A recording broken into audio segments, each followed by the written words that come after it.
DJ Sports.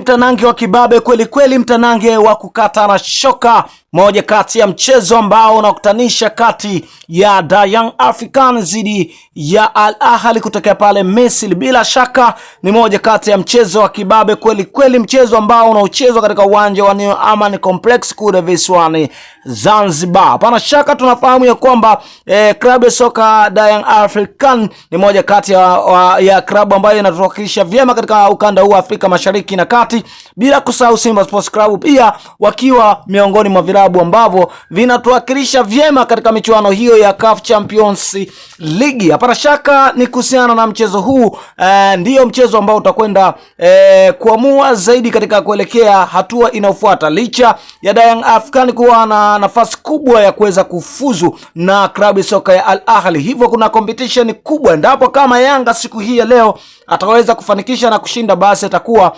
amejihakikishia nafasi ya kwenda hatua inayofuata. Hivyo kwa maana ya kwamba mechi ijayo atakuwa hana la kupoteza, akiupata sare tu atakuwa moja kwa moja ameweza kufuzu, au inategemea na matokeo yatakapokwenda kujili ndipo ambacho kitakwenda kujili. Hivyo tutakwenda kutazama dakika 90 za mchezo wa CAF Champions League katika uwanja wa New Amaan Complex. Cha kufanya ni kustay tuned, lakini pia ni kukaribisha mwanasoka popote pale ulipo, karibu nasi ili tuweze kuhabarishana habari kemkem kibao za kimichezo na burudani. Sehemu yako ya comment ndio sehemu yako sahihi ya kutuambia wewe ni shabiki wa timu gani, lakini pia unaitakia timu yako ushindi wa mabao mangapi. Karibu